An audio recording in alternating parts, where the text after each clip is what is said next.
Assalamualaikum warahmatullahi wabarakatuh. Jumpa lagi dengan saya Kang SM, tentunya masih di channel Aris Tenaniki. Di video kali ini saya akan membawakan cerita dari Mbah Ngesot dengan judul Kualat Gunung Pulau Sari. Nah, di cerita kali ini saya akan mengajak kalian untuk mengikuti perjalanan Ori dan ketiga orang temannya sewaktu dia mendaki ke Gunung Pulau Sari. Karena sebuah keteledoran yang fatal, mereka berempat jadi bulan-bulanan para jin yang ada di gunung itu. Kemudian teman-temannya Ori pun mulai hilang satu persatu. Bisakah Ori bertahan hidup dan menyelamatkan teman-temannya keluar dari gunung itu? Baiklah, tak usah lama-lama lagi, kita langsung masuk ke ceritanya.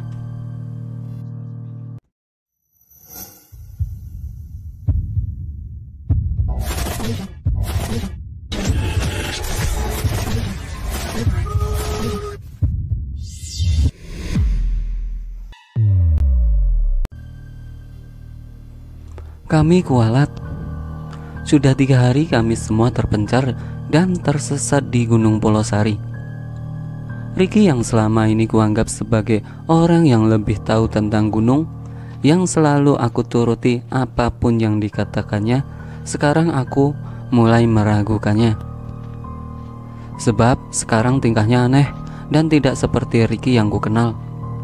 Mungkin saja lelaki yang sedang berjalan di hadapku ini adalah jelmaan Ricky. Aku juga tidak berani mendongak ke atas karena ada sebuah bola api yang dari tadi sore mengikutiku. Kata orang, bola api itu adalah Ocos atau makhluk gaib penunggu Gunung Pulau Sari. Ricky membawaku ke sebuah perkemahan yang sangat aneh.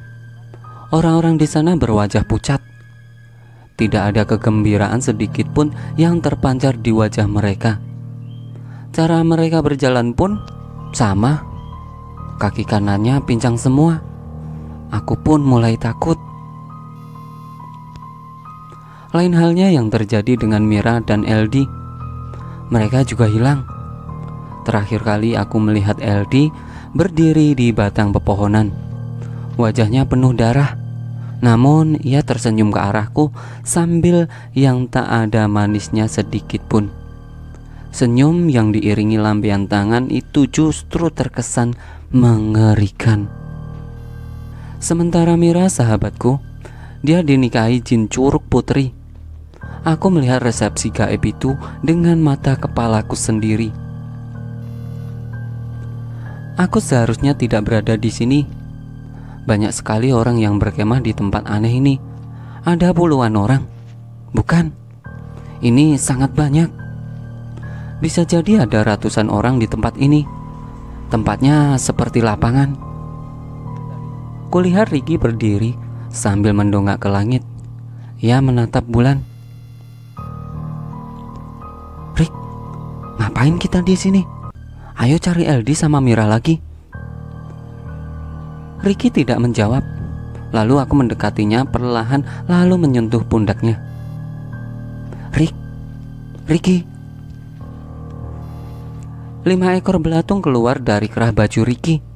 Dia menoleh ke arahku dengan wajah datar, tapi tatapan matanya ngeri. Kita istirahat di sini dulu, kata Ricky. Aku kaget lantaran suaranya berubah. Aku harus pergi dari tempat ini secepatnya. Beberapa hari sebelum kejadian, jujur saja aku bukan seorang pendaki handal. Bahkan aku tidak punya pengalaman mendaki gunung. Di kampus pun aku tidak tertarik pada organisasi mahasiswa. Setiap hari yang aku lakukan hanyalah kuliah dan pulang. Orang bilang aku mahasiswa kupu-kupu. Ya, paling sesekali aku pergi ke perpustakaan. Bukan untuk mencari buku, melainkan untuk cuci mata saja. Soalnya di perpustakaan aku sering bertemu cewek cantik. Terkadang aku suka pura-pura duduk di samping mereka tanpa berani menyapanya. Kehidupanku di kampus memang terkesan monoton, tapi aku suka dengan kehidupan seperti itu. Tapi semua berubah saat Mira mengajakku mendaki Gunung Pulosari. Aku tidak akan pernah melupakan pendakian itu.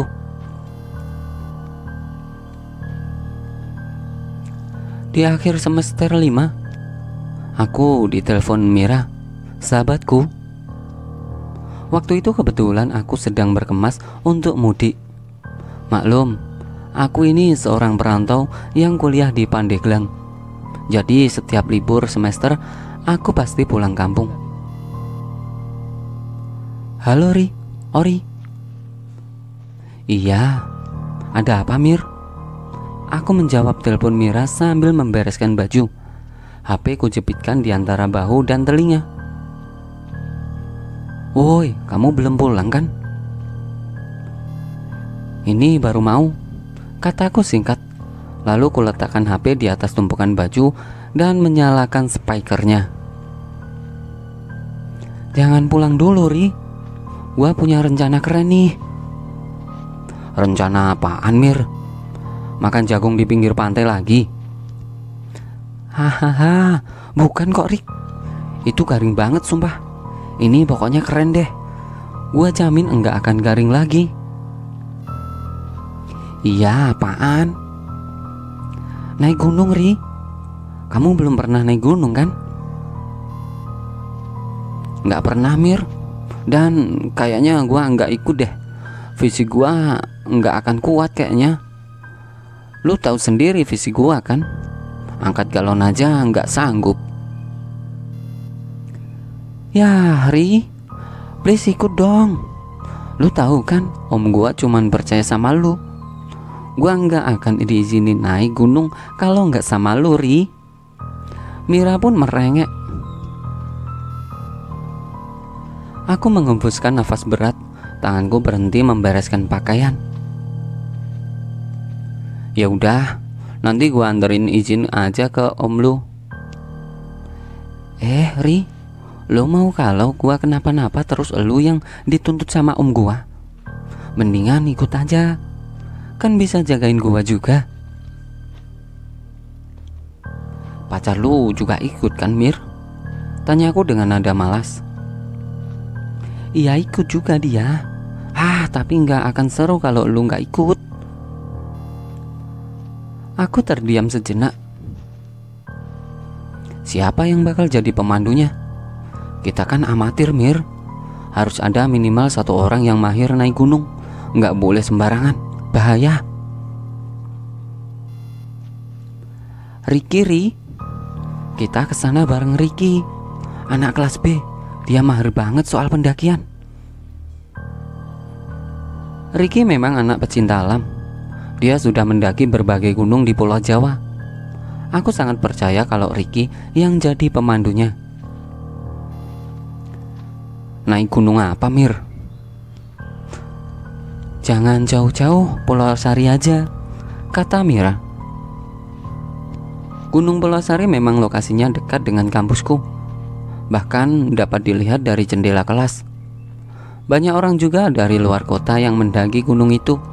Selain ketinggiannya hanya 1346 mdpl, Gunung Pulosari juga terkenal dengan air terjunnya yang cukup indah. Air terjun itu bernama Curug Putri. Ya udah deh, gua ikut, kataku. Seharusnya saat itu aku tidak mengiyakan ajakan Mira. Atau seharusnya aku melarang Mira untuk naik gunung. Tapi sore itu aku malah mendatangi tempat tinggal Mira di rumah omnya. Sebab Mira juga seorang perantauan. Sore itu aku, Mira, Ricky, dan Eldi berkumpul di teras rumah.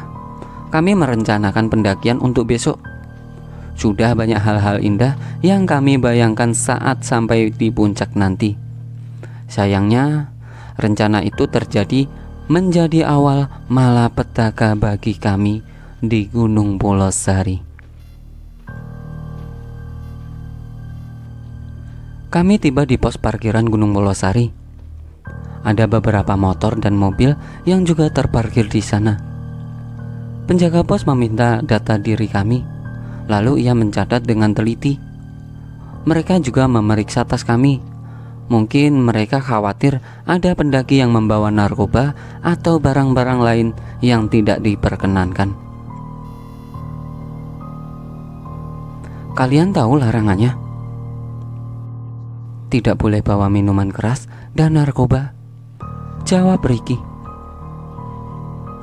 Bukan hanya itu, si penjaga pos berhenti menulis.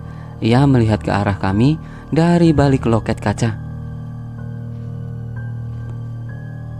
Nanti tolong pastikan yang sedang menstruasi jangan mandi di Curug Putri. Jangan ada yang mesum. Dan jangan bicara sembarangan, ucap lelaki penjaga loket sangat tegas. Mir, lo nggak datang bulan kan? Tanyaku berbisik. Enggak Ri, aman. Baiklah, kami pasti tidak akan melarangnya, jawab Ricky kemudian. Lalu kami membayar biaya parkir sebesar Rp5.000 per motor. Setelah semuanya siap, Ricky meminta kami untuk membuat lingkaran.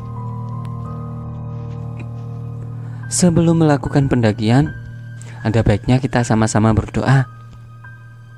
Ricky membetulkan kacamatanya. Berdoa, mulai. Kami semua menunduk dan larut dalam doa. Selesai. Kami mulai mendaki melewati perkebunan warga. Ricky sebagai pimpinan berada di barisan paling belakang untuk memastikan anggotanya baik-baik saja. Masing-masing dari kami membawa tas gunung lengkap dengan semua peralatan yang dibutuhkan. Aku berada di barisan ketiga. Kulihat Mira tampak kelelahan karena medan yang kami tempuh terus menanjak dan semakin curam. Lu capek Mir, istirahat dululah, kataku. Baru juga mulai. Edi pun menyela. Enggak kok, kita lanjut aja. Gua enggak sabar mau lihat Curug Putri. Mira menoleh ke arahku. Kami memasuki perkebunan pisang. Kulihat ada beberapa batang pohon yang rusak bekas gigitan hewan. Aku yakin itu bekas gigitan hama babi hutan. Dari beberapa artikel yang pernah ku baca, penduduk Pulau Sari memang diresahkan oleh hama babi hutan. Dulu katanya ada kepala desa yang bisa dipanggil Pak Arsat membuat perjanjian dengan Raja Babi Gunung Pulau Sari, sehingga para babi tidak menyerang perkebunan warga. Namun semenjak kepala desa itu meninggal, koloni babi mulai menyerang perkebunan warga kembali. Di tengah perjalanan, aku melihat seorang nenek sedang berdiri di antara pepohonan pisang. Wajahnya kusut dan rambutnya sudah penuh uban. Dia memperhatikan kami yang sedang melintas di hadapannya. Rik, itu siapa? Tanyaku. Oh, Nyi Amah, dia orang gila.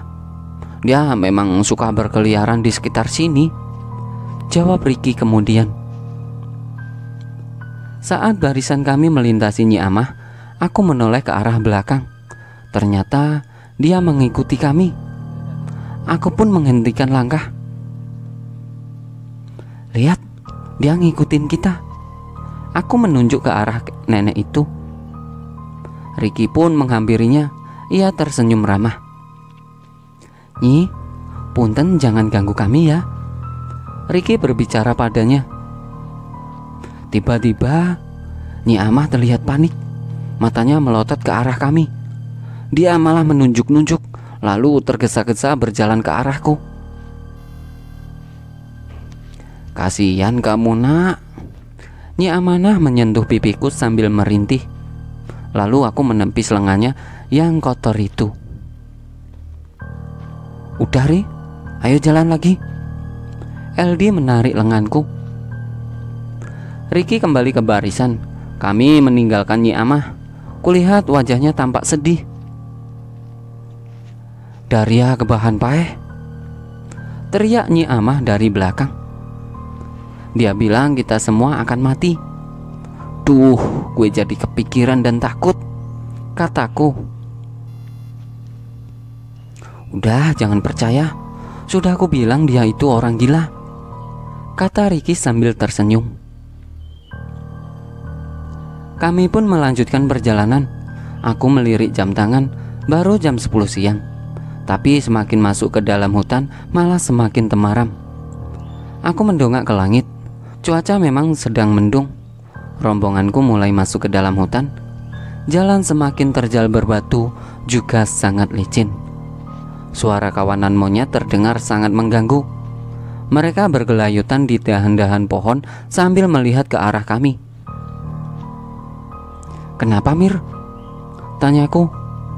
Mira berhenti. Ia membetulkan kacamata lalu melihat ke arah semak-semak. Ayah? Kata Mira. Yang ku tahu ayahnya Mira sudah lama meninggal. Tiba-tiba Ricky panik. Dia lari dari arah belakang menghampiri Mira. Mira, jangan lihat ke sana, teriak Ricky sambil menghalangi pandangannya. Perasaanku pun mulai tidak enak.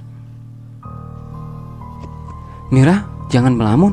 Ini di gunung bahaya, Ricky menyadarkan Mira. Tapi jelas-jelas tadi aku lihat ayah ada di sana. Ia menunjuk ke arah semak-semak. Udah Mir, kita jalan aja. Itu pasti cuma halusinasi lu, kataku kemudian. Kami kembali melanjutkan perjalanan. Di tengah pendakian, Mira minta istirahat sejenak. Nafasnya terengah-engah, wajahnya sangat berkeringat. Aku duduk di atas batu besar sambil menikmati pemandangan yang menyejukkan itu. Ada batang-batang pohon besar dan suara burung bersautan dengan monyet. Gunung Pulosari memang menjadi habitat nyaman bagi koloni monyet. Di sepanjang perjalanan tadi, aku selalu melihat monyet bergelantungan di dahan pohon. Selesai istirahat, Ricky mengajak kami kembali melanjutkan perjalanan. Ia membagikan tongkat kayu yang baru saja ia buat sendiri. Tongkat itu berguna untuk membantu kami pendakian. Kira-kira berapa jam lagi kita sampai ke Curug Putri? Tanyaku. Udah deket kok, sebentar lagi juga sampai, jawab Ricky kemudian. Ayo lanjut jalan, kita pasti bisa, LD memberi semangat. Tidak sampai setengah jam akhirnya kami tiba di Curug Putri. Air terjun itu tidak terlalu tinggi. Airnya pun tidak terlalu deras. Ini terbilang air terjun kecil. Biasa digunakan para pendaki untuk sekedar cuci muka atau mengisi botol air minum. Kedalamannya pun hanya sebetis, jadi tidak ada yang membahayakan untuk para pendaki. Saat kami tiba di Curug Putri, suasana di sana sedang sepi. Mungkin para pendaki lainnya sudah melanjutkan perjalanan menuju kawah. Hanya ada seorang lelaki kurus yang umurnya mungkin saja baru belasan tahun. Dia membawa botol-botol kosong dan mengisinya dengan air di Curug Putri. Itu pedagang air minum. Dia akan membawa botol yang sudah diisi ke kawah untuk dijual ke para pendaki, kata Ricky sambil menunjuk ke arah anak itu. Kami semua pun mencicipi air di Curug Putri. Terasa sangat segar. Aku belum pernah merasakan untuk minum air sesegar itu. LD dan Mira main air. Mereka saling guyur satu sama lain. Sedangkan Ricky sibuk mengambil gambar menggunakan kamera HP-nya. Mira, hati-hati. Kulihat ia terpeleset dan jatuh ke air. Kulihat celananya basah kuyup. Sayang, jahat ih, kata Mira pada LD. Bukannya minta maaf, LD malah tertawa. Mir, aku terkejut dengan apa yang kulihat. Iya Ri. Lu men atau hai tuh? Tanyaku. Ada darah mengalir di permukaan air. Astaga, gua nggak sadar kalau mens. Tapi enggak kok. Mira pun bangun, ia sangat panik. "Gimana ini, Rick?" tanya Eldi. Ricky menggaruk kepalanya sendiri. Dia turun ke dalam air lalu mengaduk-aduk darahnya yang mengalir perlahan di permukaan air agar gumpalan darah itu hilang. "Sudah, gak apa-apa. Yang penting banyak berdoa aja," kata Ricky. Ia lalu menyuruh kami melanjutkan perjalanan ke kawah.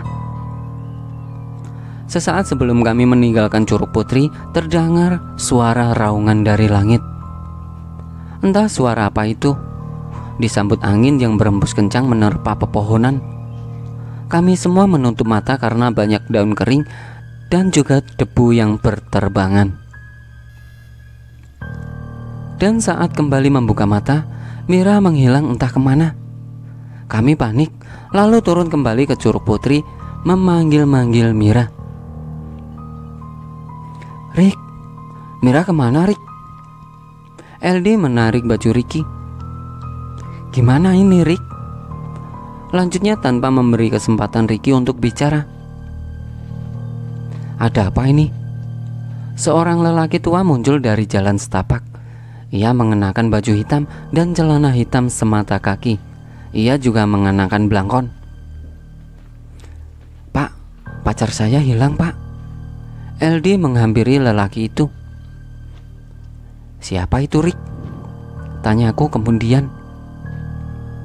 "Dia, Pak Jaro, kuncen gunung ini," jawabnya sambil menghampiri lelaki tua itu. Ricky lalu menyalaminya. "Memangnya apa yang sudah dilakukan pacarmu di Curug Putri ini?" tanya lelaki tua itu. LD kemudian langsung menjelaskan kejadiannya. Pak Jaro menggeleng-gelengkan kepala. Ia berjalan mendekati air terjun. Di hadapan air terjun itu, ia berdiri sambil mengacungkan kedua tangannya ke langit. Entah apa yang sedang ia lakukan. Tak lama kemudian, dia menghampiri kami kembali. "Teman kalian baik-baik saja. Dia melakukan kesalahan fatal. Ada ritual yang harus kalian lakukan kalau mau dia kembali." "Apa itu, Pak?" tanya LD. "Kalau mau, mari ikut aku saja." Dia melangkah ke arah jalan setapak menuju kawah. Kami mengikutinya dari belakang. "Apa bisa dipercaya?" aku berbisik di telinga Ricky. "Tenang saja, dia orang baik. Dia juru kunci gunung ini." Ricky membetulkan posisi kacamatanya. Lengannya menempuk pundakku. Ia mencoba menenangkan kepanikan. "Aku tidak tahu kemana Pak Jaro akan membawa kami," kata Ricky. "Ini bukan lagi jalur menuju kawah. Pak Jaro harus menebas rerumputan liar yang menghalangi jalan." Semakin masuk ke dalam hutan, semakin terasa menakutkan. Setelah susah payah melewati semak belukar, akhirnya aku melihat sebuah rumah gubuk. Bangunan itu sepertinya terbengkalai. Itu gubuk kecil yang entah semula dijadikan tempat apa. Di depan gubuk itu ada dua gundukan tanah seperti kuburan. Namun, aku tidak bisa memastikan kalau gundukan itu memang kuburan manusia atau bukan. Pintu gubuk sudah tidak ada engselnya. Pak Jaro menggeser pintu itu lalu mempersilahkan kami untuk masuk. LD dan Ricky masuk ke dalam gubuk, sementara aku berdiri di depan pintu dengan perasaan ragu. Bagaimana mungkin aku bisa mempercayai orang yang baru saja aku kenal? Aku sangat curiga kepada lelaki tua itu. "Kamu kenapa?" tanya Pak Jaro. Aku terdiam. Mataku memperhatikan gubuk yang sudah lapuk itu. "Curiga sama saya?" Pak Jaro menatapku tajam. "Ri, ayo masuk." LD melonggarkan kepala. Ia berdecak kesal. "Kita mau apa di dalam, Pak?" tanyaku penasaran sekaligus curiga. "Ada ritual yang harus kalian lakukan sebagai bentuk permohonan maaf." "Jangan khawatir, Ri. Masuk aja. Kali ini Ricky yang membujukku. Aku ragu-ragu melangkahkan kaki masuk ke dalam gubuk itu. Di dalam tidak ada apa-apa. Gubuk hanya beralaskan tanah yang lembab. Pak Jaro meminta kami untuk melingkar. Ia kemudian memejamkan mata, menarik nafas dalam-dalam, lalu bergumam membacakan mantra yang entah apa. Aku tidak bisa mendengarnya dengan jelas. Teman kalian itu kualat. Kalian juga akan kena imbasnya. Malam ini kalian harus menginap dulu di sini. Saya akan lakukan ritual di Curug Putri agar kalian semua selamat. Bagaimana dengan pacar saya, Pak? Tanya LD dengan wajah khawatir. Nanti setelah ritual, dia pasti kembali. Malam semakin larut. Pak Jaro dari tadi sore meninggalkan kami di gubuk ini. Kami semua menggelar tikar dan menyalakan lampu LED. LD dan Ricky tidur dengan pulas, sementara aku tidak sama sekali mengantuk. Pikiranku merayap kemana-mana. Aku tak habis pikir, kenapa mereka berdua bisa tidur dengan nyenyak seperti itu. Padahal Mira masih belum jelas keberadaannya. Kalau sampai dia tidak ditemukan, apa yang harus aku katakan dengan omnya Mira? Dia pasti marah besar, atau bahkan membawaku ke pengadilan. Selang beberapa saat aku mencium minyak wangi yang menguar memenuhi ruangan gubuk. Aku bangun sambil mengendus-enduskan hidung. Dari mana bau minyak ini berasal? Lalu kuikuti sumber bau itu mengarah keluar gubuk. Kugeserkan pintu bilik. Di luar seorang wanita berjaket biru. Ia mengenakan celana levis sedang duduk di atas gundukan tanah.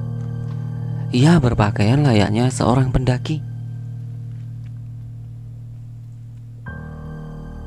Kamu siapa? Tanyaku kemudian. Ia menoleh kepadaku. Wanita itu lalu bangun dari duduknya. Pulanglah, katanya. Tatapannya tajam ke wajahku. Pulang? Aku mengerutkan dahi. Dari dalam gubuk tiba-tiba terdengar suara gaduh. Segera aku masuk kembali. Aku sangat terkejut saat menyadari kalau LD tidak ada di tempat tidurnya. Lalu kubangunkan Ricky. Masih dalam keadaan kantuk, ia mengenakan kembali kacamatanya. Kenapa, Ri? LD kemana? Aku panik. Hah? Bukannya tadi di sini? Ricky malah balik tanya. Sayup-sayup aku mendengar suara arak-arakan dari kejauhan. Lu dengar itu? Aku meruncingkan telingaku sendiri. Ayo, Ri. Ricky bangun. Ia menggulung tikarnya dan memasukkan ke dalam tas. Aku juga segera berkemas. Kami segera bergegas keluar. Dari kejauhan terlihat rombongan orang membawa obor. Aku dan Ricky langsung mengikuti mereka. Kami menerobos semak belukar. Semakin dekat ke rombongan itu, semakin jelas kulihat ada LD di antara mereka. Ia berbaris sambil memegang obor. Entah akan menuju kemana mereka.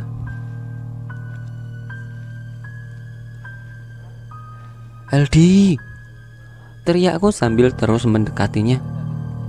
Saat berhasil mendekati rombongan itu, ku coba menarik lengan Edi. Tapi dia malah mendorongku dan terus berjalan mengikuti rombongan. Aku terjerembab ke dalam semak-semak. Ricky lalu membantuku untuk bangun. Aku hendak mengejar LD lagi, namun Ricky malah menahan lenganku. Kenapa, Rick? Dia sudah bukan LD. Lu ngomong apa sih? Itu teman kita, Rick. Dia mau dibawa setan.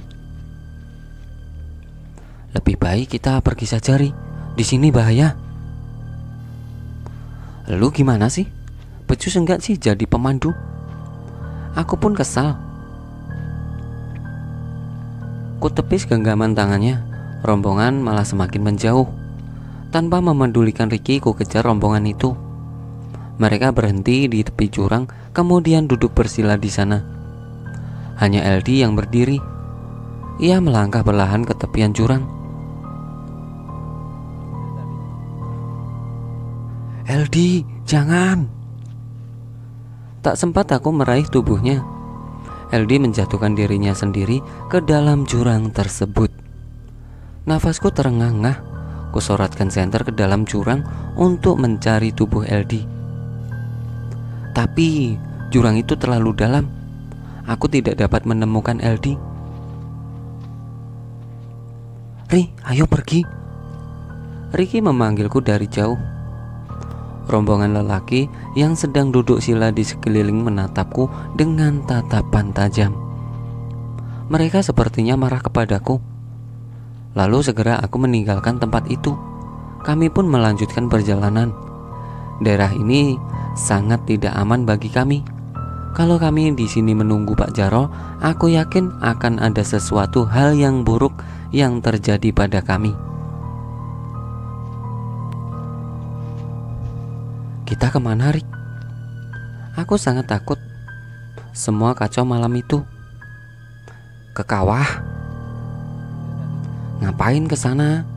Aku berhenti melangkah. Kita harus cari Mira. Tadi gua lihat LD terjun di jurang. Kita cari dia juga. Kalau emang udah mati, setidaknya kita harus temukan jasadnya. Begini, Ri. Di kawah pasti banyak orang. Nanti kita minta bantuan mereka. Aku diam. Ada benarnya juga apa yang dikatakan Ricky. Sudah 2 jam kami berjalan. Entah kenapa aku merasa kalau kami semakin tersesat. Tidak ada jalan setapak yang menjadi jalur pendakian. Sialnya kami malah balik lagi ke gubuk tadi. Aku duduk lemas di tanah. Ricky menggelengkan kepala. Kami benar-benar dipermainkan setan malam itu. Ricky, kenapa kita malah balik ke gubuk ini? Ricky tidak menempali perkataanku. Sepertinya dia sedang berpikir keras. Kompas, Rick. Lu bawa kompas gak? Aku berdiri lalu menghampirinya. Sebentar. Ricky memintaku untuk memegangi senternya. Dia membuka tas ranselnya untuk mencari kompas. Ada, Rick. Wah, untungnya gua bawa nih. Ia tersenyum sambil menunjukkan kompas itu kepadaku. Syukurlah. Aku menepuk pundak Ricky. Kulirik jam tangan, ternyata sudah jam 2 dini hari. Dari balik semak-semak aku dengar suara dengkuran babi hutan sedang mencari makan. Aku dan Ricky harus selalu waspada karena babi hutan itu bisa saja menyerang kami.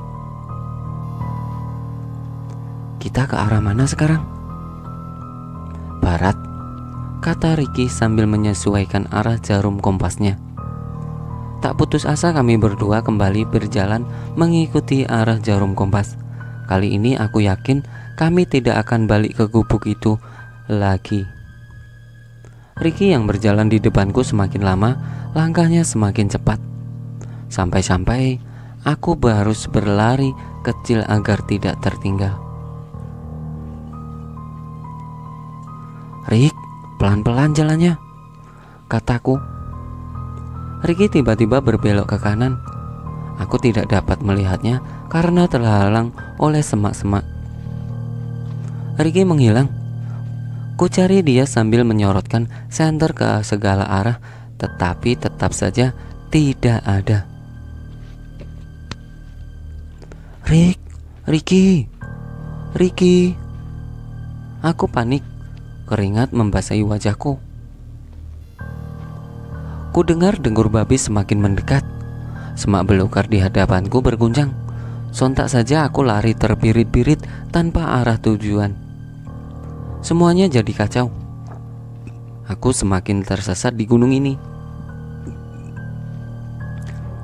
Lelah, itu yang kurasakan. Kakiku rasanya tidak sanggup lagi untuk berlari. Nafasku pun terengah-engah, tenggorokanku kering, persediaan air sudah habis. Kulepaskan tas ransel dan melemparnya ke semak-semak. Lalu aku berbaring di atas rerumputan yang basah itu. Kulihat di langit, bulan mengambang dengan tenang. Kalau saja aku tidak pernah ikut dalam pendakian ini, mungkin semuanya akan baik-baik saja. Ori, seseorang memanggilku. Itu jelas suara Mira. Entah dari mana arahnya. Mir, kusorotkan cahaya senter ke segala arah. Ori, sini. Sebuah tangan perempuan muncul dari balik semak-semak. Di pergelangan tangannya ada jam berwarna biru. Aku sangat mengenali jam itu. Ya, tepat, jam itu milik Mira. Mira, pelan-pelan ku dekati lengan itu. Sini, Ri. Lengan itu melambai-lambai. Ku dekati lengan itu. Bajuku ditarik paksa ke dalam semak-semak. Jelas saja aku kehilangan keseimbangan. Untung saja Mira menahan tubuhku. Ia membawaku ke sebuah perkampungan. Aku heran kenapa di gunung seperti ini ada perkampungan yang sangat ramai. Wajah Mira terlihat sangat bahagia. Ia bahkan tidak berhenti tersenyum. Kita di mana, Mir? Kampung itu sedang ramai. Orang-orang sibuk mempersiapkan sesuatu. Janur kuning dipasang di depan sebuah rumah gubuk. Mereka membawa makanan dan buah-buahan, lalu menyerahkan pada 3 orang wanita yang berjaga di depan rumah. Mereka seperti akan menggelar hajatan. Gua mau nikah, Ri. Hah? Nikah? Jelas saja aku terkejut. Iya, malam ini. Mira menatapku sambil tersenyum. Ayo, gua kenalin lo sama calon suami gua. Dia ganteng banget. Mira menarik lenganku. Enggak, Mir, kita harus pulang. Sadar, Mir, ini pasti bukan alam kita. Aku membujuknya, tapi Mira sepertinya tidak peduli pada ucapanku. Dia membawaku ke rumah gubuk. Tempat hajatan akan digelar itu. Aku dan Mira masuk melalui pintu dapur. Di dalam sana banyak sekali wanita tua yang sedang sibuk memasak. Mereka menoleh ke arahku sambil tersenyum ramah. Mira kemudian membawaku ke dalam kamar. Ruangannya temaram karena hanya ada lampu canting yang menjadi penerang. Kenalin, ini calon suami gua. Aku terkejut saat melihat sosok makhluk besar sedang duduk memandangi lampu canting. Sosok itu berbulu hitam, matanya merah menyala, kukunya panjang dan juga bertaring. Astaga, Mira, ayo pulang. Lalu ku tarik paksa lengan si Mira. Itu jelas genderuwo. Mira mau menikah dengan genderuwo? Apa-apaan ini? Sekuat tenaga ku tarik paksa Mira untuk keluar dari gubuk itu. Namun kami tidak semudah itu keluar dari kampung. Nyatanya di halaman rumah sudah berdiri 5 lelaki berbadan besar menatap dengan tatapan tajam. Mereka semua membawa golok. Apa yang harus kulakukan sekarang? Tolong, biarkan kami pergi dari sini. Aku terbata-bata. Mira malah mengibaskan lengannya dari genggamanku. Pergi. Rumah gua sekarang di sini, Ri. Aku sudah tahu dia sedang dipengaruhi jin. Sadar, Ra. Sadar, Mira, sadar. Ia malah tertawa lalu menepuk pundakku. Gua udah bahagia di sini, Ri. Kalau lu mau pulang, silakan saja.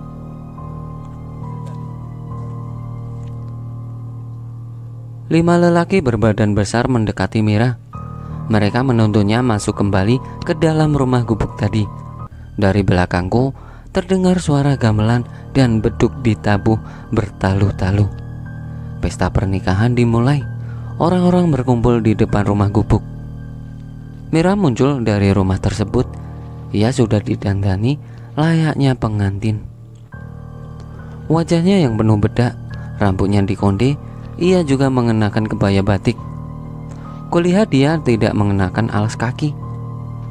Di belakang Mira menyusul sosok genderuwo yang mengerikan. Ia digiring 5 orang lelaki tadi. Mira kemudian menggandeng lengan genderuwo itu. Rombongan itu berjalan sambil menyanyikan tembang yang tidak jelas.